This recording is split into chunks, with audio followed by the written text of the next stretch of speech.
कृष्ण हरी. तुकाराम महाराज म्हणतात की आशा तृष्णा माया यामुळे आपल्या समाजामध्ये अपमान होतो.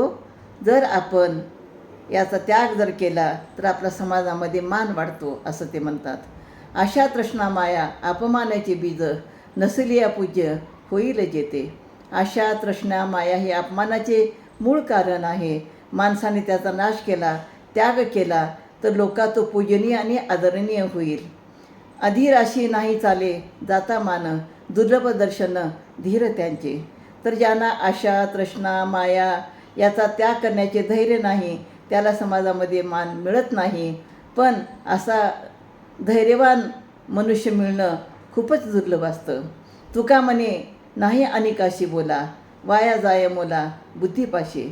तर तुकाराम महाराज म्हणतात की माझ्या उपदेशाचे मोल जे बुद्धिमान आहेत त्यांनाच कळेल. माझे बोलणे माझा उपदेश त्यांच्या भल्यासाठीच आहे आणि मग त्यांनी ते जर ऐकलं तर त्यांचं जीवन सार्थक होईल. रामकृष्ण हरी.